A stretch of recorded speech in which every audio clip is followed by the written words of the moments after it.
All systems go. Clear for liftoff.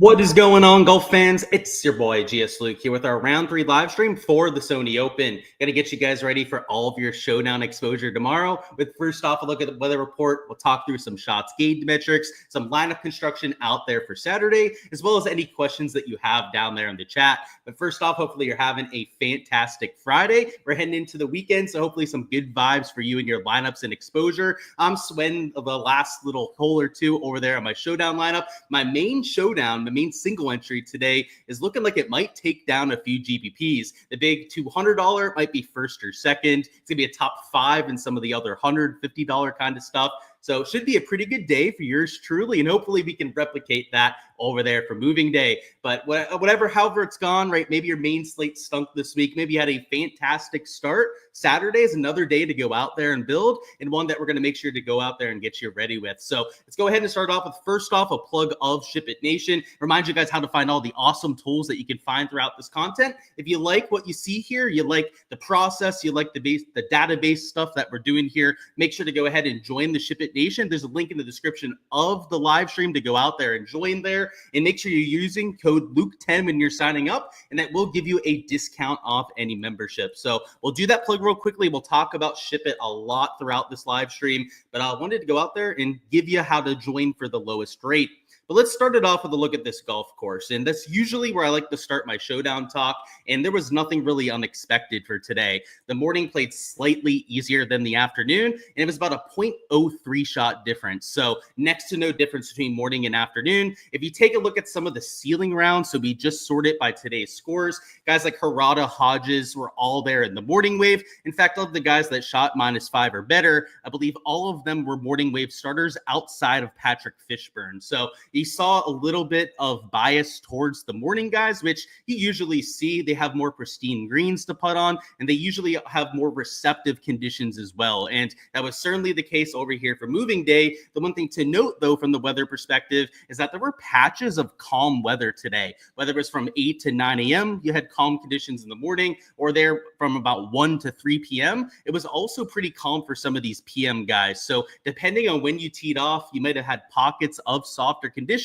and some guys didn't get to play in those softer conditions in the morning. So it was a weird one when it came to the weather, but when you take a look at the morning versus afternoon, it didn't really matter where you played your guys from. I will say that single entry that I've had some success with was all AM wave players. I went all 6 players there in the morning in my single entry, partially because I thought it might be calm in the morning. You see these 8-7 miles an hour. I was absolutely thrilled when it was playing calm in the morning, but when it kicked up around 10, 11 a.m., a lot of those wishes went down the drain. I thought I was going to boat race the GPP. I didn't even think it was going to be close.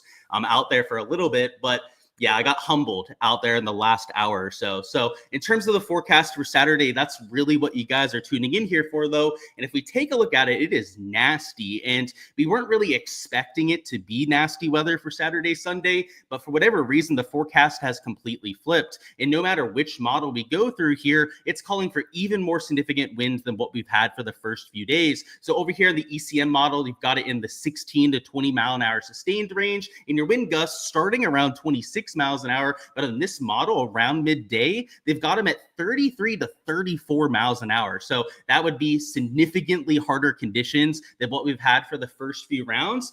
But the one thing to note about the tee times, they're still finishing round number 2. So I'm still sweating those lineups, right? Nothing's locked in quite yet. But the tee times, from what I heard on ESPN Plus, I was watching the coverage all day, of course, and Andy North said on ESPN Plus that it's going to be threesomes off of both tees. I think it has to do with trying to avoid the primetime football. They did the same thing last week at the Century Tournament of Champions, and they were talking about it on the broadcast. They seemed pretty sure it was going to be threesomes off both tees. So if that's the case, that does take away most of the weather edge, but there might be an edge to taking some of the super early guys out.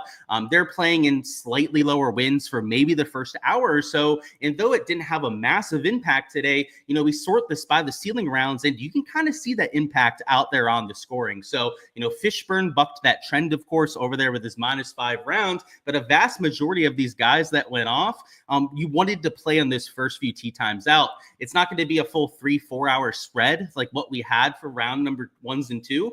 Obviously, when you have the full spread, a whole 3-hour gap in between tee times, it leads to even bigger edges than what we have here for Saturday and Sunday.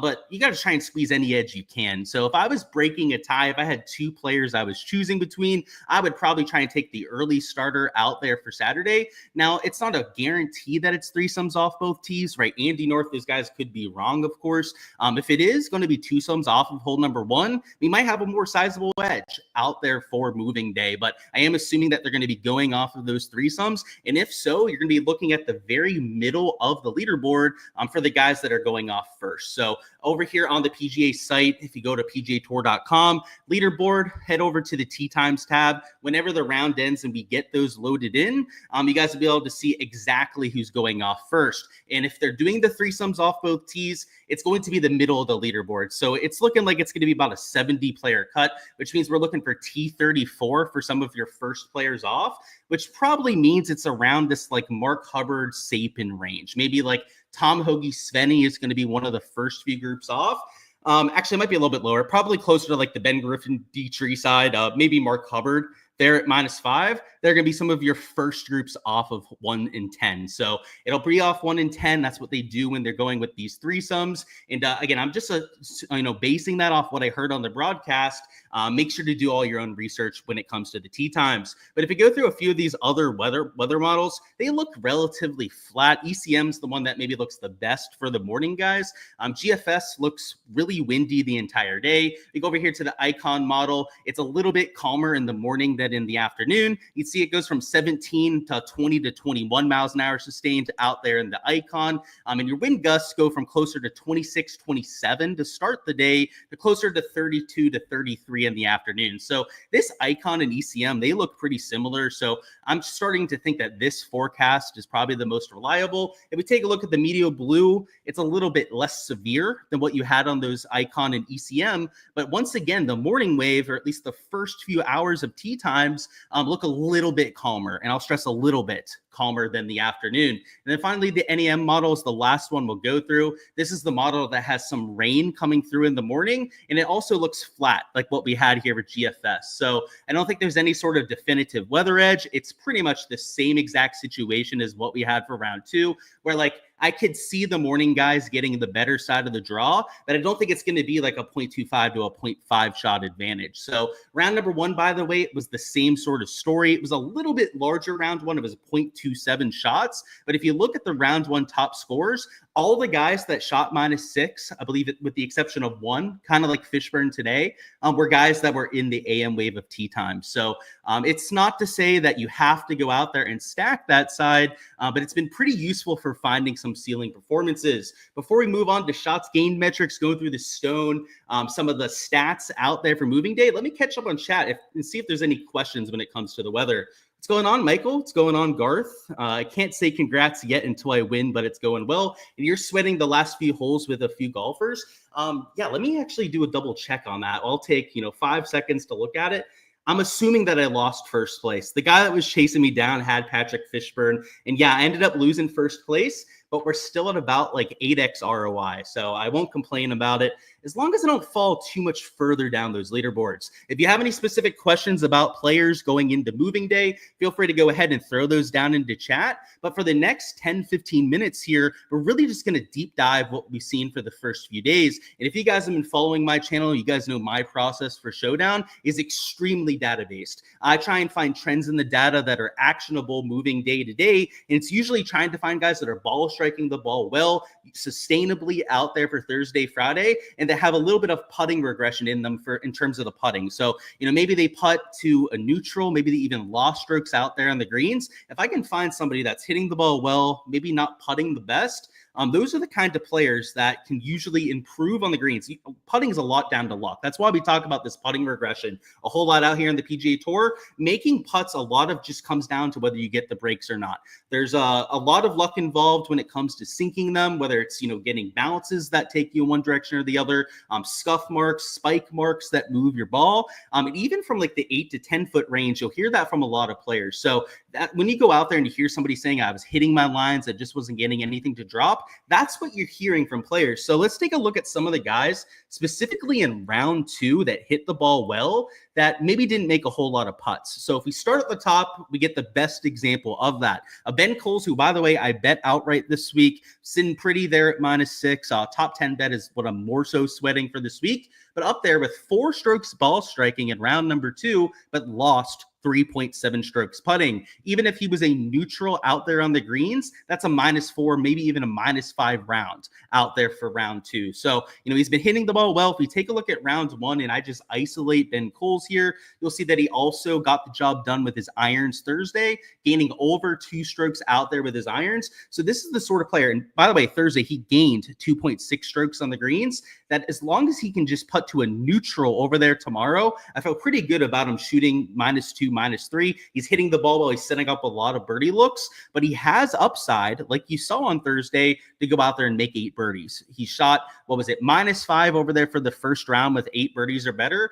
That's the kind of player that we're looking for in Showdown. So that's just the first example of guys that we can look at from today. But if we go up here towards the top of the list, I think a great example, if we take a look at the stone from yesterday, would be Rico Hoey up here towards the top. He gained over 3 strokes ball striking. And if you guys were paying attention to the stone over there in SHIPIT Nation, if you're a member over there, which by the way, code Luke10, if you guys are signing up, you guys would have seen that Rico Hoey was not only a sleeper play over there on their site, but was down as an A when it comes to his round 2 performance. So this is the kind of guy that usually maybe starts slow. You can see that with his round 1 scores, but round 2 has one of the lowest scoring averages on all the PGA Tour. The SHIPIT Nation crew had him tagged as a sleeper because of that. Also had some decent shots gained metrics that you can look at as well. And you can see it ended up turning out in a very solid performance out there in round 2. In fact, -6? He had how many birdies are better on the day? 1, 2, 3. Also had an eagle, 4 birdies are better, 5, 6, 7. And then if it weren't for the 2 bogeys, he might have even had a bogey-free bonus on top of that. So he was $7,000 when it came to this week, an absolute smash play for round 2 Showdown. If you take a look at the stone, you can find a few plays like that as well. So, by the way, he putt okay today, Rico Hoey. So he gained about 0.4 strokes putting. So that round, that, by the way, would have gotten you a whole lot of points over there on DraftKings if you would have played him, could have been even better. That's the crazy part about Rico Hoey, is that he went out there, he just absolutely killed it from tee to green, and he was about average with the putter. If he gains 2 strokes putting, that's a -8 round right there, right? That's the lowest round that we've seen the entire week. So this is the kind of play that I honestly wouldn't jump off of going into moving day because of how he got it done with the shots gain metrics. That maybe find a better example of some regression. Siwoo Kim, he's probably going to miss the cut, but if he makes the cut, he'd be a really good showdown play, mostly because he gained out there with his ball striking, but lost about 2 strokes putting so far. A Tom Kim, he's going to make the cut, barring a disaster on hole number 18. It's a par 5, so you can pretty much book it for him making the cut. But Tom Kim here gained 3 strokes ball striking today and was about a neutral over there with the flat stick. So maybe not a massive regression candidate when it comes to the putter, but he is usually a gainer out there on the greens, and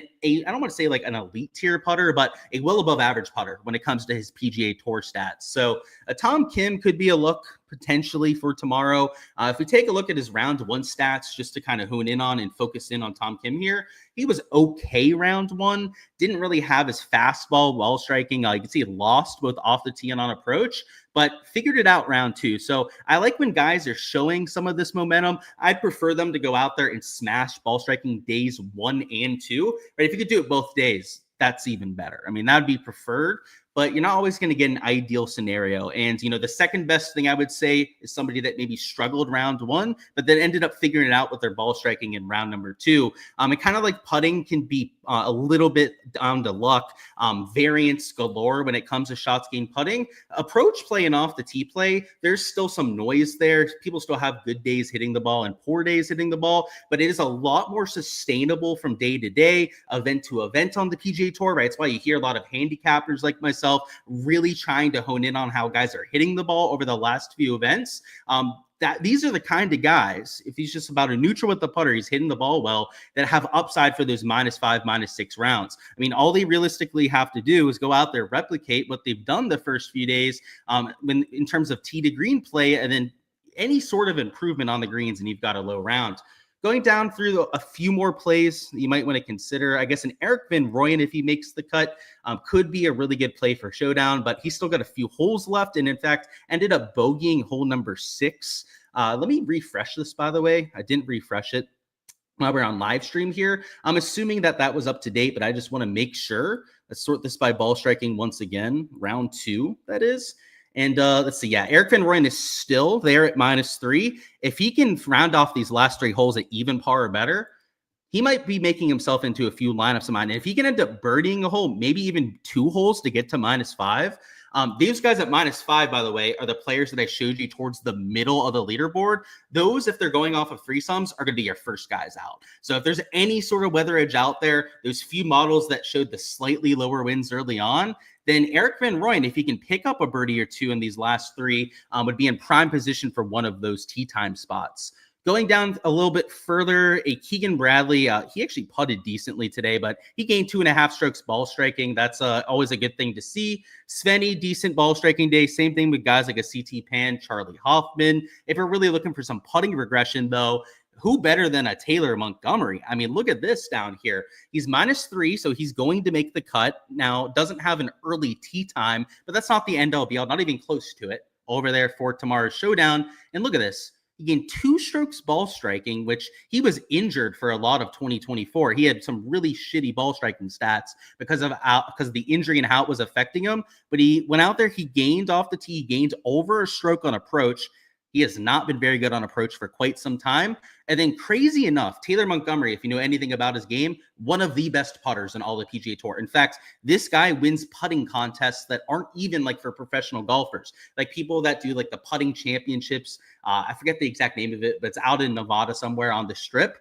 That tournament has been won multiple times by Taylor Montgomery. He's that good of a putter. He's not just a good PGA Tour putter. He is like the best PGA Tour putter. Him or Denny McCarthy has that reign pretty much every year.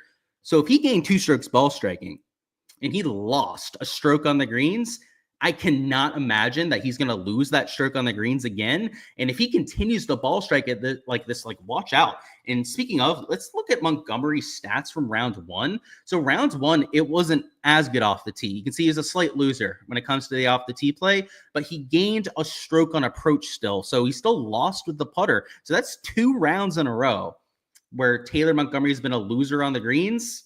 I would say there's slim to no chance that he makes that 3 days in a row. He's just that good a putter. He's that reliable player out there on the greens that I have a very hard time thinking that that's going to happen the third time. What's going on, Michael? What's going on? Brian down there? Kim says Montgomery's striking it well and losing putting. Dude, you read my mind. I just saw it there on the sheet, and he's a really good play. I would say not even a decent one. What's going on, Ross? You're popping in. You said, let's have a solid day. Cheers to that. I'll cheers you with my water here. It's a clean night over here. No going out with the friends here. We have some NFL projections that we're doing for tomorrow, which, by the way, Steeler game tomorrow night. I am hyped for it. This stream for tomorrow night, I still got to talk with Tambo and the guys. It's either going to be after the Steeler game or it's going to be early in the morning out there for round 4 Showdown. So I guess a little aside before we hop on in here, but I'm going to talk to them, figure out exactly when they want me to go live. But during the Steeler game, I'm going to be slightly preoccupied. So 10 p.m. will not be the starting time for tomorrow. It might actually be before we end up doing it before they end up starting the game. But let's go through a few other plays on here you might want to keep an eye on. The other category I like to look at for round number 2 would be guys that either gained or lost a bunch of strokes putting. So we take a look at the guys that lost strokes putting, like Ben Coles, we already know about. But for guys that are actually going to make the cut, you don't want to be looking at guys that aren't going to make the cut. McIntyre lost over 2 strokes putting, and he was solid on approach. You can see gained nearly 2 strokes on approach today. He could be a regression candidate out there for tomorrow. A Sam Ryder at -5, he lost nearly 2 strokes on the greens as well.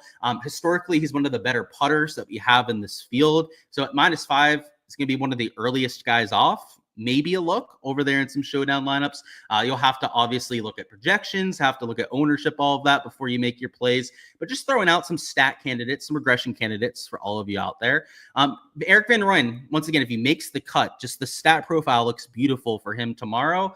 Bud Cauley looks decent for him. He was okay in approach, but gained nearly 1.5 strokes off the tee. He's usually a lot better putter than what you saw right there. And Adam Hadwin, he didn't have the best ball striking day, but let's isolate his round 1 performance. Let's see what he did over there Thursday. Thursday, it was a whole lot better. I mean, look at this. Shot -5. He gained off the tee and on approach. Round 2, a lot sketchier off the tee. Approach was not great, but not terrible. They're at about a neutral, and then lost some with his putting. This feels like a good bounce back candidate. So the momentum isn't great with Adam Hadwin, but what you're getting here is a player that's playing better than I think most people would think with his +1 score today. And he's going to get a decent tee time. He's not going to be one of the first groups off because he's not at -5, but he'll be in like the middle tee times. It's not the biggest worry, honestly, when guys are teeing off for me tomorrow, but I think he sets up well with his shots gained profile. If you look at the guys that gained a bunch of strokes on the greens, these would be guys that you throw a huge red flag on. So if you gained a bunch of strokes on the greens, it's pretty hard to replicate that from day to day, especially if you're like a Vincent Norman, who is an absolutely terrible putter. Somebody who's very inconsistent on the greens. You're not going to go out there and gain 3.5 strokes putting in back-to-back days very often during your career. So Harada, he's up there at -9. He's there at 3.3 shots gained putting. That one's going to be a tough one to replicate. A Lee Hodges, he shot -6 today. So he took advantage of that round, but he's also had a spike round that's hard to replicate. I feel a little bit better about Matt McNeely. At least McNeely's a good putter compared to some of these other guys up here. They're not really known for their putting prowess. Matt McNeely is. So I don't think he's going to gain 3 strokes putting again. I think that'd be a little absurd, but for him to go out there and gain strokes putting, I don't think it would be a huge surprise. Same thing with guys like Nick Dunlop, Dylan McCarthy that gained over 2 strokes putting today. There are certain guys that they're going to regress a little bit. Like you're not going to see the 3 shots gained from McNeely most likely. But if these guys like Dunlop, McCarthy, even like a Jesper Svensson, he's a relatively accurate driver of the ball. If they went out there and they gained 1.5 strokes putting, I would not bat an eye at it. But guys like a Pendrith that gained 2 strokes putting, I don't know if I'd be counting on that, if I'd be playing him in lineups. Now, I used him in Showdown today. I used him in some props. So I am glad, don't get me wrong, that he went out there and had himself a day. But for Showdown tomorrow, it's not like it's a good thing that he went out there and gained those 2 strokes putting. In fact, it makes me a little bit wary of playing him for moving day.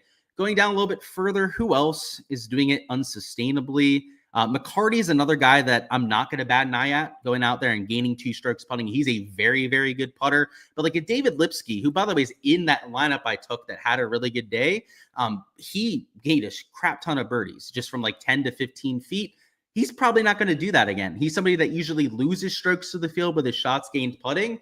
So those are the kind of things I'm looking for in the stats, right? Guys that, for better or worse, are going to move in one direction or the other. If I think they're going to regress down to the mean, like from a really good round back to the normal, those are the kind of guys I'm fading over there for tomorrow. If they're the kind of guy that I think could really improve over there for moving day, then they're the kind of guys I'm looking to get to. And the added benefit of doing that, by the way, trying to find sleepers rather than just looking at the guys that have played super well the first few days and just playing all of them, is they're going to get lower ownership. if we sort this by the current positioning, guys like Denny, Fishburne at -10, really anyone that's T13 or better, so that's the guys down here at -6 or better, all of them are going to have significantly higher ownership than really the rest of the player pool. And it's not going to be like every single one of those guys is mega chalk, but in general, they're going to be much higher owned than what they otherwise would be. And what you're getting for the rest of the pool, so, this mid-tier range, they'll probably be about average ownership, but the guys that just hardly made the cut down here at -3,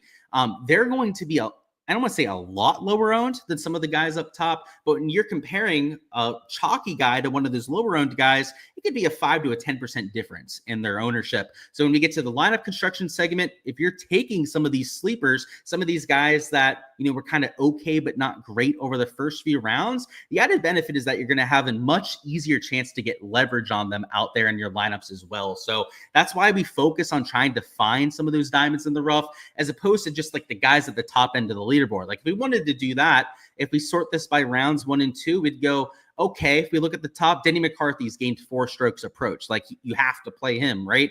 And Eric Cole, except Straka has been really good, who, by the way, like we talked about yesterday, hopefully you guys were able to use Sepp Straka out there in a few lineups yourself. Guys like Zach Johnson, Tom Kim up here towards the top.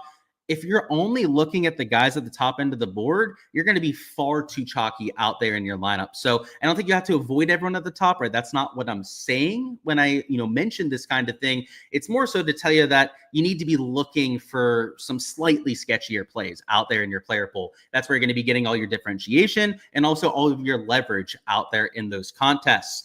I also want to look at some of the around the green stats. So if you gained a bunch around the green, just like putting, that can be a little bit variant. So round number 1, for example, JT Poston gained a bunch of strokes around the green. Round 2, if you look up JT Poston, I can almost guarantee you, he didn't gain all those strokes around the green. In fact, it was about 0.3 strokes that he gained with his chipping. So if we go to the round 2 leaderboard and then take a look at the guys who gained a bunch, wrong category there with the around the green, Doug Gim towards the top. You have Davis Thompson, who's going to be missing the cut. The guys like McNeely had a much better round than usual around the green. Aaron Baddeley probably chipped in. Patrick Fishburne chipped in as well. Also had some really saucy chips at just a few feet when he ended up missing greens today.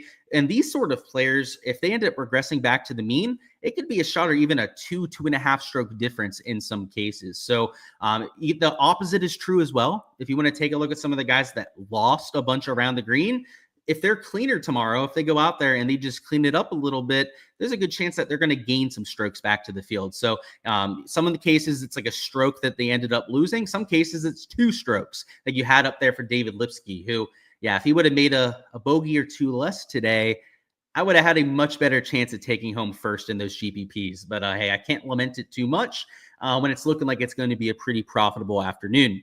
But other than that, let me see if there's any last second questions when it comes to specific players. If not, we're going to go over here to DraftKings to do some lineup construction stuff.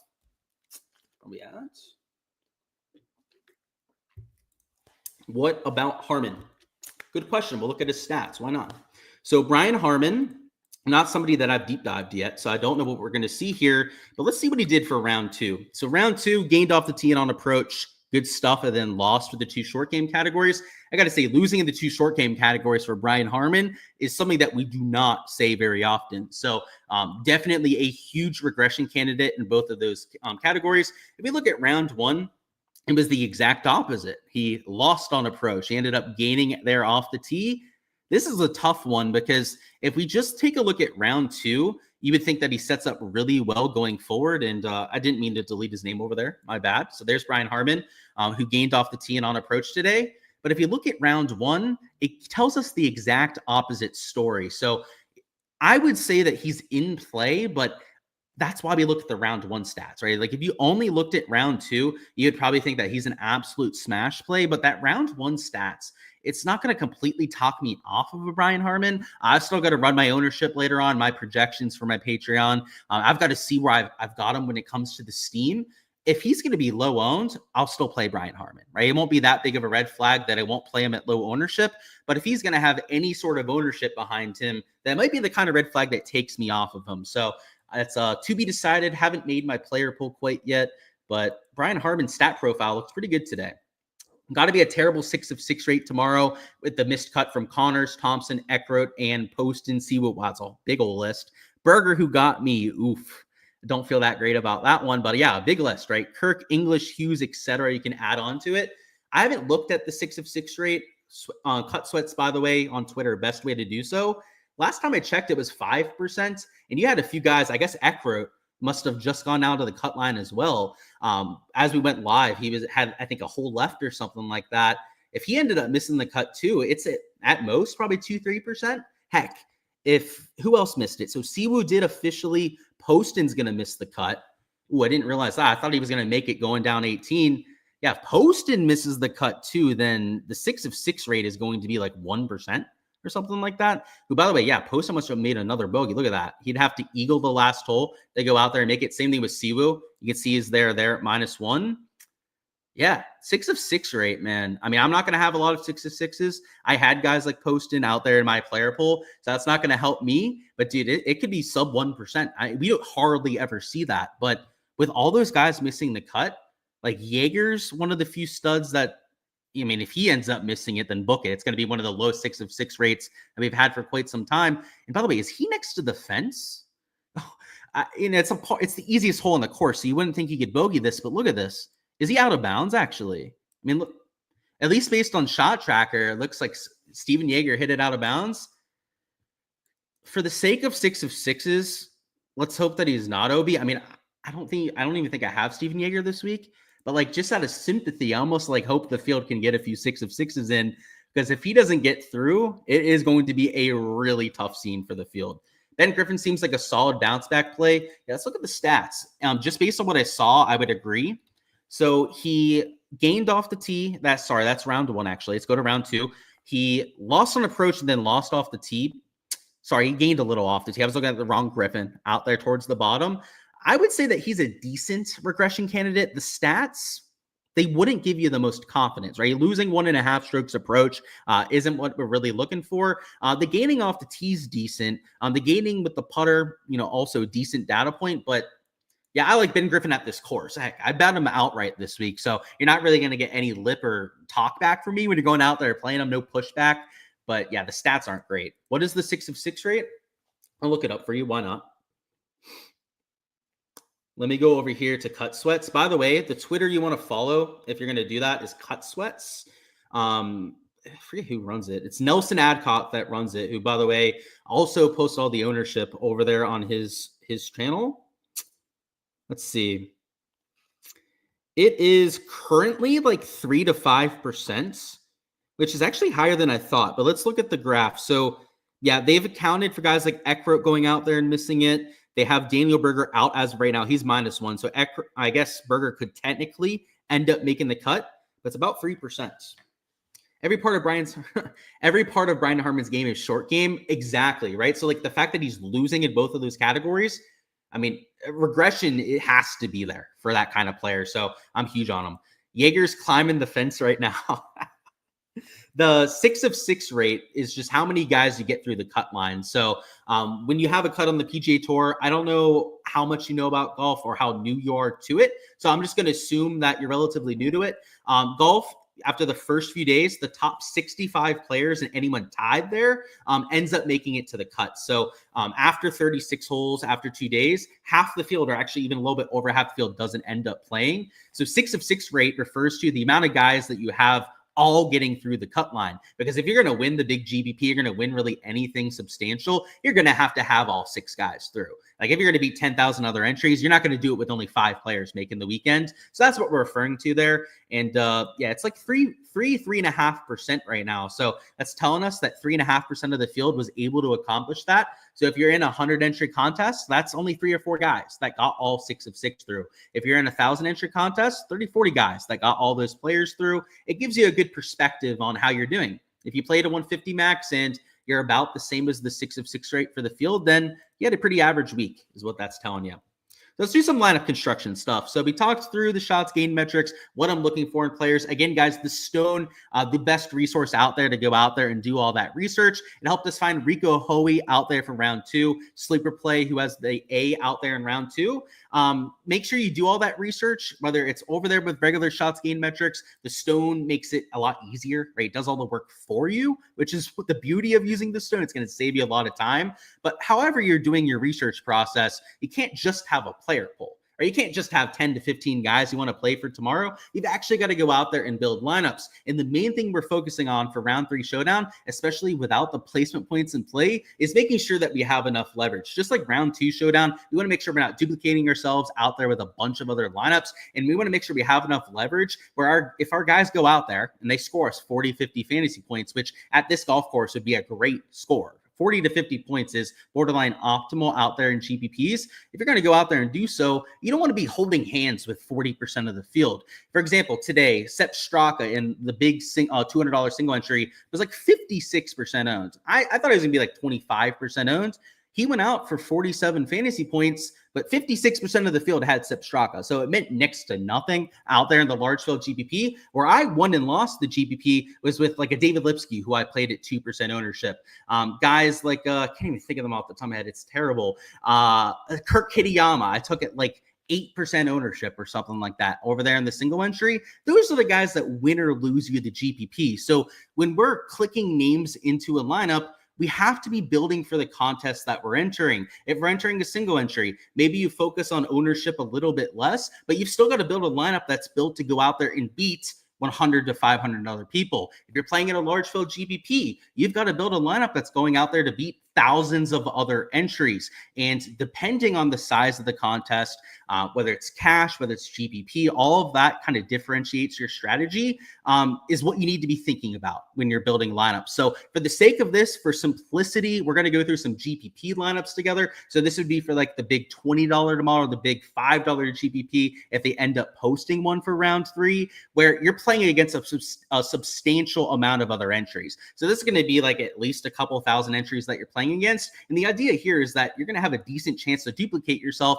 if you're taking a whole bunch of chalk. So we're going to prioritize finding some low-owned diamonds in the rough, maybe some guys towards -4, -5 that could be off in some of the first tee times out, if they're off in 3 sums off both tees, to go out there and differentiate ourselves. So we're going to start off with that, by the way. We're going to start off trying to find guys that are a little bit lower owned and maybe a few players that we saw popping in the stats as well. So if we're going through this, let's find somebody at like -5 who was going off with some of the shots gained metrics, and just going through these. A Tom Kim would be a candidate for that.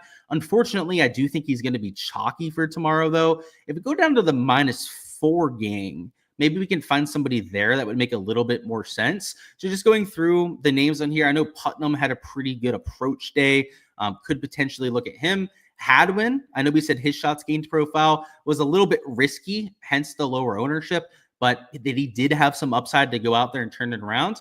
So let's throw him in there. I think he could fit this kind of lineup. Let's go with a Robert McIntyre, who, by the way, I'm not sure if he's -4 or -3. Let's see. So he's -4, ended up birdieing 18 out there, which is good for one of the props I took for today. So that's good to know. But yeah, $9,200. He's not going to be super low owned, but he's going to be lower owned than a lot of the other guys around him that are much higher towards the top end of the leaderboard. So we're trying to find guys here towards the middle end of the tee times that not only might see a small advantage if the wins are lower early, but that also are going to be lower owned. So let's also, Doug Gim's probably a stay away. Lipsky had his low round today, so I'm probably not going to go there myself. I mean, if we could just circle back to the shots gained metrics and make our life a little bit easier when trying to do this. I haven't been looking at the pricing a whole lot yet, obviously, as the round is still just getting over with. But like Ben Coles, who lost all those strokes putting, like he could be a great option for some leverage, because even though Ben Coles is -6, he's going to be at most like 5 to 7% owned. So unlike some of the guys that are -6, -7 at the top end of the board, that are going to be like 20 to 30% owned at times. Like for example, Straka, you're looking at 20, maybe even 20% plus ownership at his kind of price. Ben Coles, though, at $6,900, he might be towards the top end of the leaderboard as well, but he's only going to be like 5% out. Like I said, maybe 7% out there in a few contests. So we've got Hadwin, who I haven't ran my ownership projections quite yet. I'll be doing that a little bit later on for my Patreon members, but like Hadwin's going to be sub 10%, I would imagine. Maybe like a 10, 11%, and that would be at the very most, I would imagine, out there with my algorithm. A McIntyre, he's going to get some ownership just because he's $9,200. But if we sort this by salary, if we're comparing him to the guys around him, you know, I don't think he's going to be higher owned than guys like a Keegan or McNeely. Like he's going to be in that same sort of range. A Pendrith, like he'll be probably about the same kind of ownership as a Taylor Pendrith. So that probably puts him about 15% ownership over there for round 3 showdown. So if we have a 15%er, maybe a 10%er in Hadwin, and then a 5 to 7%er over there at Ben Coles, I don't want to say like no matter what, no matter who we take rather, for our last 3 spots would be okay, but pretty much you could pretty much play whoever the heck you wanted to with the rest of this lineup. So the next player I'm going to throw in here, let's use a McNeely. He's not my favorite play with the shots gain metrics, but it doesn't really matter. We're just showing you the ownership here more than anything. Let's go with a Ben Griffin here at $8,800. And then at $8,400, by the way, McNeely, probably like 15%, just like a McIntyre. A Ben Griffin's probably closer to like 10% ownership, I would imagine, over there for round 3 showdown. Your last man in here, if you're in like the big, one of the big GPPs, big $5, big $20, that kind of thing, maybe you leave a couple $100 on the table and consider going down to like a Brian Harman here at $7,900. That would be a little bit aggressive, leaving $500 on the table. But if you were in a single entry, if you were in, heck, even like a smaller GPP, something that's only like 500 to 1,000 entries, if you wanted to play Sepp Straka at $8,300, that'd only be leaving $100 on the table there. He's going to be chalky, by the way, because he's -8. You could probably still get away with that over there in a single entry in those kind of builds because we have enough leverage in the rest of this lineup. We've got the guys like Hadwin. We've got our Ben Coles. Heck, like even a Griffin's going to be at least a little bit lower owned than some of the guys around him. Those are going to be spots where you can get well over the field, get leverage if they go out there and end up being an optimal play. So you're going to be okay. And you're not going to duplicate yourself either. When you have guys that are, 5% in your lineup, you've got multiple guys that are like 10% or lower. That's really all you're looking for out there with your lineup construction. So if you're in cash, you don't really worry about the ownership at all. That's really where you just go out there and jam in a lot of the top projecting plays. But out there, when you're in those large field GPPs, that's why using these shots gain metrics, using things like the Stone are so valuable, because you've got to find players that are lower owned. Like even if you enter a lineup that has four or five guys that go off that play really well, if they're all going to be 20, 25% owned, you're going to have to get those 2 scrubs at the end right, or it's not going to matter. If you have 4 guys that are 25% owned and they all go off, you're probably playing against at least, I don't know, in a large field GPP, probably 50 to 100 other people that have that same core of 4 players. And now you got to go out there with your little 2-on-2 versus 100 other people, sometimes even more. Maybe it's like 500 other people that have that same core of 4 players, and you've got to beat them with just a 2-on-2. That's hard to do. You're going to have a hard time getting leverage with just those 2 players, which is why having tools, having access to actionable data is so big out there on your showdown process. So as I mentioned before, use code Luke10 if you guys haven't already signed up over there for the SHIPIT Nation. We'll give you a discount off any monthly or yearly membership. They also have access to a variety of other sports as well. On top of what they're covering for golf, they've got NFL stuff posted over there for the playoffs, which, by the way, hype for the game there, the Ravens tomorrow. Got NBA, MMA, NHL, MLB, NASCAR, all of that you see on there, all covered by the SHIPIT Nation crew. But great stuff. Really looking forward to what we got here with a round 3 showdown. And let's have a good one, guys. But that's all I've got out there for the live stream. Best of luck with all of your exposure out there for moving day. The betting and prop live stream will be on my channel, so make sure to keep an eye out for that out there for all the moving day bets on Underdog and Prize Picks. We'll talk some free balls over there. And by the way, that's on the LukeDFS YouTube channel. So make sure you subscribe so you don't miss any of that content over there, as well as to the SHIPIT Nation YouTube channel here so you don't miss the round 4 stream as well. I'll be giving you you guys an update on Twitter/X when the start time will be out there for that round 4 stream. But as I said, it won't be at 10 p.m. Eastern time just because of that game tomorrow. So stay tuned for all of that. Best of luck out there with all of your lineups for tomorrow. And hopefully I'll see you guys towards the top end of those GPPs.